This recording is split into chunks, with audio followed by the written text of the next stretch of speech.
Ось. Суп, глянь.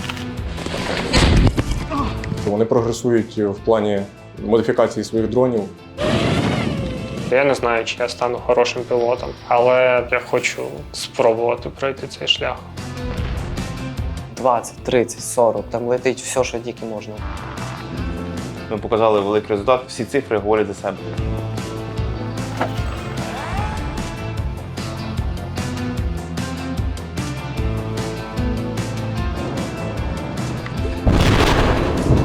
Констаха там півроку тому та зараз це різні речі. Включай третю, 70 і попит. Равняй! Кілзона працює в дві сторони. Акцент стоїть в них вибивати наших пілотів. Напевно, якщо посипеться Донбас, у нас будуть дуже-дуже серйозні проблеми. Це зараз судний день.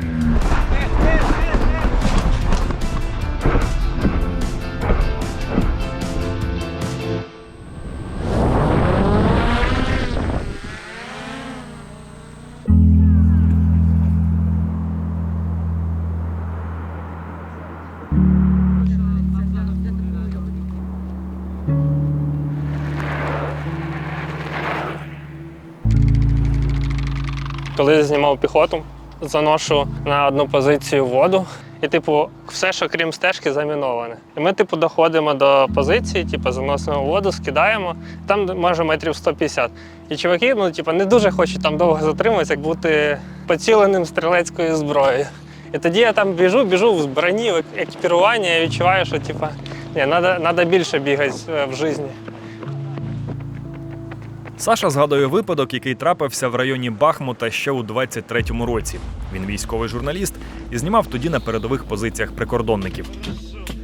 Втім, час для тренувань знайшов тільки тепер. Все через зміну місця служби. З медіа-центру ДПСУ планує перевестись у підрозділ «Фенікс». Там хотів би стати пілотом FPV-дронів.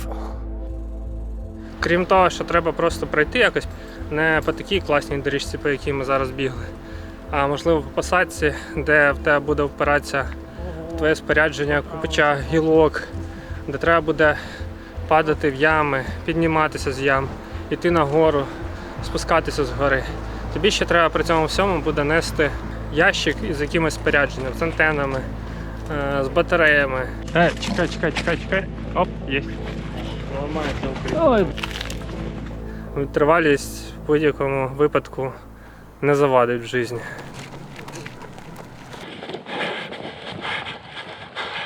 Майже в цей самий час за 5000 кілометрів від Києва саме витривалість рятує бійців з підрозділу «Фенікс». Ходь.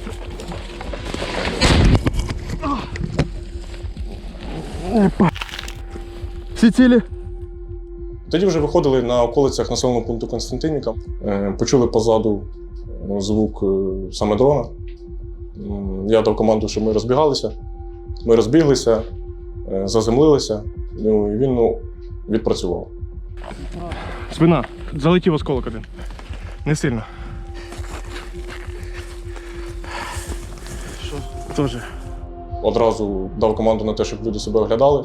Після огляду виявилось, що один мій військовослужбовець отримав поранення. Вони були прям незначні, але дуже багато малих осколків. Голеностоп? Да. Тут це що зайшло? Теж є. Маленькі. Мною було прийнято рішення накласти йому турнікет. Ой, це сильно. Це не сильно, так треба. І далі він з турнікетом вже пересуватись нормально не міг, а нам треба було переміщатись, тому що після першого відпрацювання дрона буквально 10 хвилин відпрацьовує наступний. Залазиш на мене, я тебе буду нести.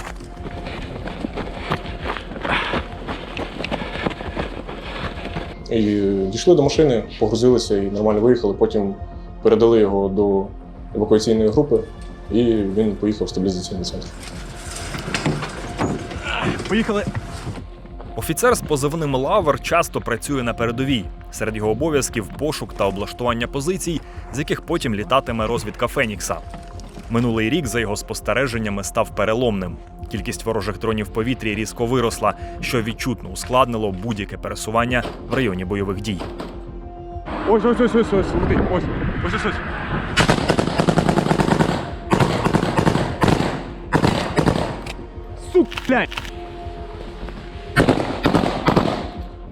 Постійно вони вражають як і піхоту, так і транспортні засоби, легкові, вантажні, броньовані.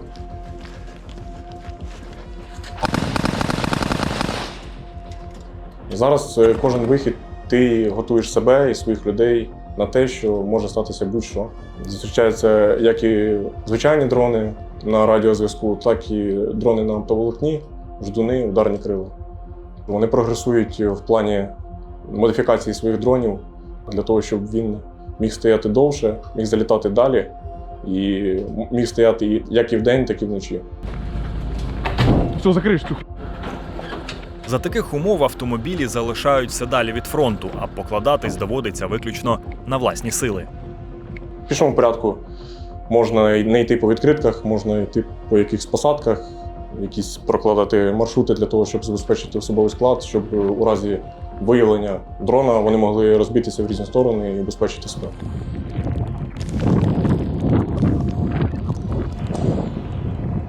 Важкувато, але альтернативи як такої в нас в принципі немає. Тобто це безпечніше. Звісно, люди втомлюються. Наприклад, таких виходів буває 3 підряд, там, перша доба, друга доба, третя, то ти вже фізично виснажений.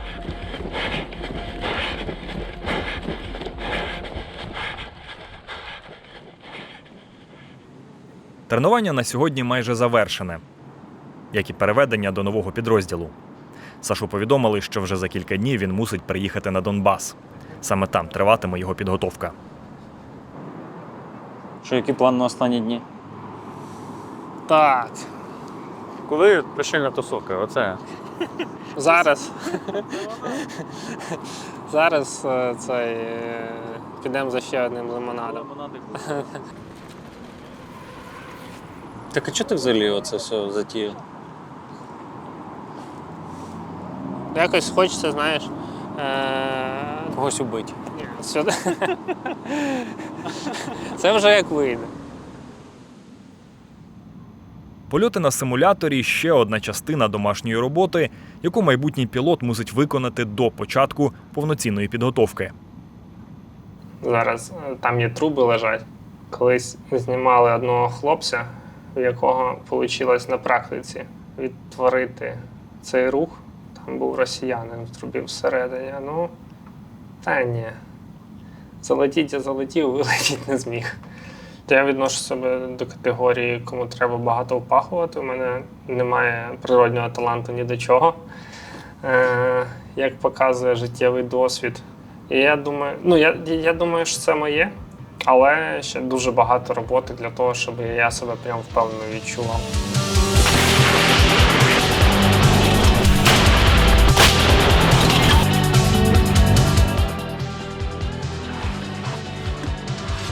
Все, хлопці, удачі. Вам теж. Удачі. На війні Саша з 22-го року. Головне його завдання, як військового журналіста, показувати глядачам бойову роботу прикордонників.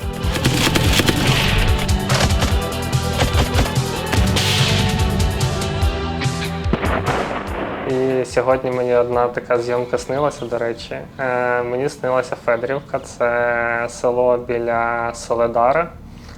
І там від села Федорівка до передових позицій піхоти було десь, може, кілометр треба було йти пішки. Якщо ти йдеш по цій посадці, то довкола лежить дуже багато тіл росіян. Це для мене такий був перший досвід зйомки. Я тоді насправді дуже себе спокійно почував. Я не усвідомлював рівень небезпеки. І мені здавалося на якомусь етапі, що це прийшло повз мене, повз моє ментальне здоров'я, але якщо воно мені час від часу сниться, то напевно, да, це такий якийсь відбиток на мені це залишило. Лягай. Зйомки в зоні бойових дій зовсім не схожі на звичну журналістську роботу, яку виконував до повномасштабного вторгнення.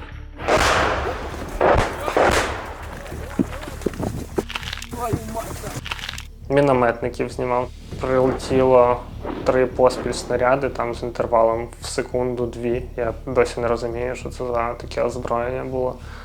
І воно настільки близько прилетіло, що в мене було таке враження, що мені олівець засунули в праве вухо і до барабанної перетинки його як молотком добили. Отже, нам довелося перервати інтерв'ю. Другий раз уже двічі. За час служби Саша встиг проїхати вздовж усієї лінії фронту від Херсона і до Сум. Знімав бої за Бахмут, Серебрянський ліс чи звільнення Харківщини. Та кілька місяців тому остаточно зрозумів – прийшов час для змін. Я перестав відчувати себе ефективним. Я зрозумів, що я хочу приносити більше користі, бо при всій повазі людина з камерою не має такого впливу на поле бою, як людина зі зброєю в руках або з пультом в руках. Я не знаю, чи в мене вийде, я не знаю, чи я стану хорошим пілотом і чи взагалі стану пілотом. Але, я хочу принаймні спробувати пройти цей шлях. Я відчуваю, що це правильно. Переводитись саме у «Фенікс» вирішив через результати, які підрозділ показує на полі бою. З 2025-го прикордонники приєдналися до проекту «Лінія дронів» і почали активно масштабуватись. За рік знищили майже 3000 одиниць ворожої техніки та озброєння вартістю понад $2 мільярди. Всі цифри говорять за себе. Рік пройшов, і ми бачимо, що після вступу в проект «Лінія дронів», після вступу до сили безпілотних систем, ми показали великий результат. Складове успіху – це командир, правильний настрій і в нього мета, і в загальному колектив, який складається зі всіх спеціальностей. Це пілот, це ті особовий склад, які працюють на пілота, водитель, інженер, люди. Це складова успіху. Головна ціль підрозділу – створення кіл-зони, куди немає доступу ані техніка, ані особовий склад противника. І якщо за весь 24-й підрозділ зміг ліквідувати майже 1000 ворожих піхотинців, то в наступному році цей показник виріс одразу в 6 разів. Дуже класно ми справляємося з цим напрямком. Ми бачимо це все протягом кожного місяця в загальній системі оцінювання Дельта на онлайн-табло підрахунків СБС, що ми є одним із ефективних підрозділів, який знищує ворожу піхоту. Тому що ми розуміємо, що якщо буде знищена ворожа піхота, то танк не поїде, то техніка не поїде, щось не заведеться, щось не доставиться. За підсумками 25-го року «Фенікс» став 4-тим за результативністю серед усіх підрозділів Сил оборони. Цей вечір останній вдома перед виїздом на Донеччину. Хороша нагода зібрати друзів та сім'ю і провести час разом. Хочеш їхати? Та вже да. Я насправді скільки, бачиш, я з моменту, як почав цей процес переведення, вже 3 місяці минуло. Я сподіваюся, що це не тому, що Саша хоче втекти від мене. Я дуже на це сподіваюся.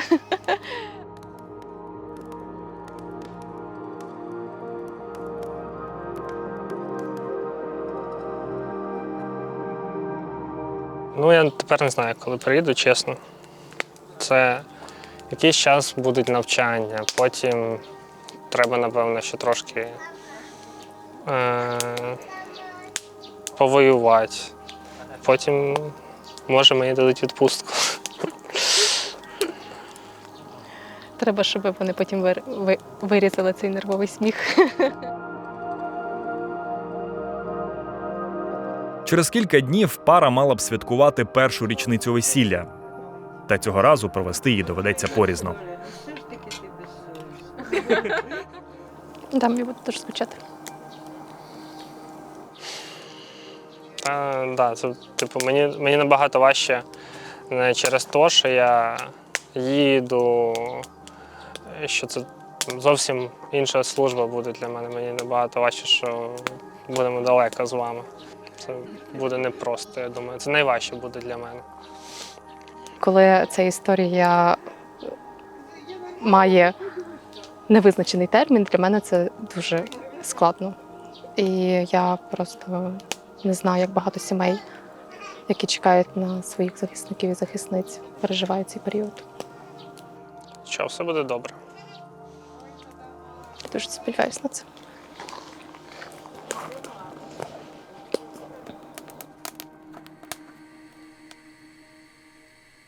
Останнє завдання перед виїздом – спакувати речі. В підрозділі рекомендували брати з собою лише найнеобхідніше. Взяв собі гейзерну кавоварку. Можна не взяти якусь додаткову пару штанів, але кавоварка – це прям те, що треба. Щоб завжди мати можливість зранку попити щось смачненького. І термос. Без термоса я не збираюсь воювати. Така подушка надувна. Вона класна тим, що займає мало місця і реально дуже зручна. Я радий, що я її купив, бо зазвичай доводилося раніше підкладати під голову бронежилет або там якось збивати в подушку якусь курточку або щось таке.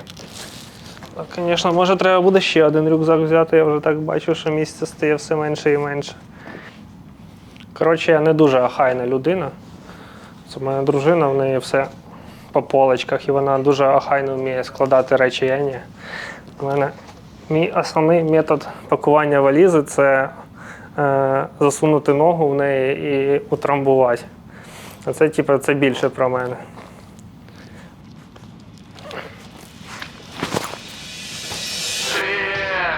Вже звикла до втоми нарешті, ми їдем додому. Ти вже звикла до болю нарешті, ми їдем додому. Ти вже звикла до